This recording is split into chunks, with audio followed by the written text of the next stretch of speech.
Halo teman-teman, Assalamualaikum warahmatullahi wabarakatuh. Shalom. Teman-teman, kali ini kita akan masuk dalam tugas kita yaitu podcast. Perkenalkan, nama saya Perlia sebagai host. Saya Andi. Saya Marinus. Saya Bui. Saya Mutia. Salam sejahtera untuk kita semua. Pada episode kali ini kita akan membahas hal yang sangat dekat dengan hati kita, yaitu dengan tema kita yaitu jauh dari kota tetapi harus bisa, tantangan akses pendidikan anak di daerah pedalaman Papua. Kita akan membahas apa saja kendala yang ada dan bagaimana cara kita saling membantu mencari jalan keluarnya. Andi, menurut pengamatan kita, apa saja kesulitan utama yang dihadapi anak-anak untuk bisa sampai ke sekolah? Dari yang seringkali terlihat, kesulitan paling terbesar adalah akses perjalanan, di mana anak-anak seringkali harus menyeberangi sungai, lautan dengan perahu yang sederhana, dan juga berjalan berjam-jam melewati hutan dan bukit untuk menuju ke sekolah. Dan seringkali cuaca menjadi kendala utama yang membuat mereka seringkali tidak bersekolah. Lalu dari sisi fasilitas dan perlengkapan belajar, bagaimana kondisinya Mutia? Dari sisi fasilitas dan perlengkapan belajar di sana itu masih sangat kurang ya. Terutama itu ketersediaan buku bacaan, kemudian akses kelas yang masih belum bagus, temboknya itu masih kadang dari papan, terus lantainya itu dari tanah. Kemudian juga kalau sore itu kan di sana belum ada penerangan, jadi mungkin untuk pembelajaran sore itu sangat sulit karena tidak ada penerangan. Bagaimana dengan peran guru di sana, Marinus? Apakah mereka juga menghadapi kendala? Ya, benar sekali. Guru yang harus mengajar beberapa tingkatan kelas sekaligus dalam satu ruangan. Belum lagi tantangan tempat tinggal, sehingga konsentrasi mengajar kadang terganggu seperti mengikuti hari-hari. Jarang guru harus berpindah-pindah karena kesulitan menyesuaikan diri dengan lingkungan. Lalu apa dampaknya bagi semangat belajar anak-anak di? Ya, dampaknya itu sangat terasa. Ada anak yang akhirnya putus sekolah karena terlalu lelah berjalan, dan ada anak yang pintar tapi ya mungkin keterbatasan kayak uang gitu. Apakah ada tantangan lain yang kita lupakan, Mutia? Tantangan lain mungkin dari segi informasi, mungkin terkait dengan koneksi jaringan.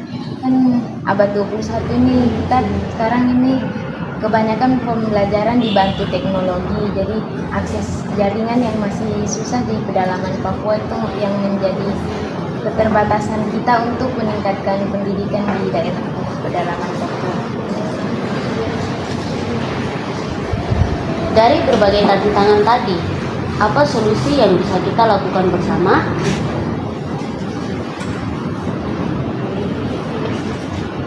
Menurut saya solusinya itu mungkin dimulai dari hal-hal sederhana saja sih. Kita ini kan mahasiswa, belum bisa memberikan bantuan yang terlalu besar. Menurut saya kita mulai dari hal-hal sederhana seperti menyumbangkan alat-alat yang lebih di sekitar kita seperti buku bacaan atau baju-baju sekolah, atau apa hal yang bisa membantu mereka di pedalaman sana. Mungkin kita bisa menyumbangkan papan tulis atau spidol agar mereka terbantu dengan pendidikan kita.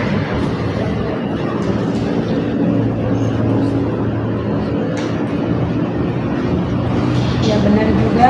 Kita juga bisa mengajak guru untuk melakukan pelatihan sederhana.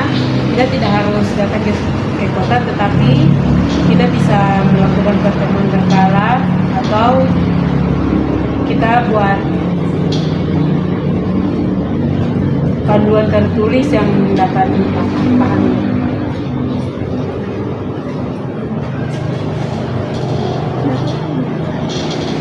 kemudian pemerintah dan pihak tertentu punya peran besar untuk memberikan jalan dan akses transportasi serta perhatian khusus bagi guru-guru yang mengabdi di sana. Tapi kita sebagai mahasiswa dan masyarakat juga membantu lewat donasi dan menjadi tenaga sukarelawan.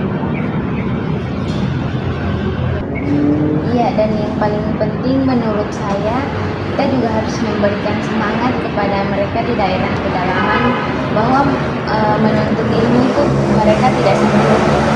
Jadi kita juga memberikan semangat dan berupa bantuan-bantuan yang kita berikan juga bisa memberikan motivasi tambahan dan semangat untuk mereka. Setuju.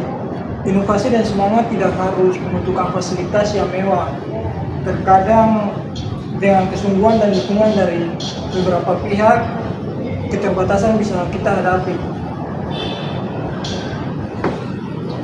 Jadi, kesimpulannya, tantangan pendidikan di daerah pedalaman Papua itu menyangkut akses perjalanan, fasilitas, kesejahteraan guru, hingga ketersediaan informasi. Tapi semuanya bisa dicari jalan keluarnya kalau kita saling bergandengan tangan.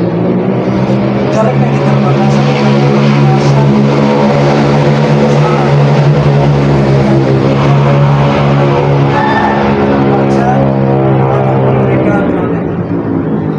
Harapannya kesadaran kita semakin meningkat untuk selalu memberikan semangat dan dukungan berupa bantuan kepada anak-anak di pedalaman yang berjuang untuk belajar.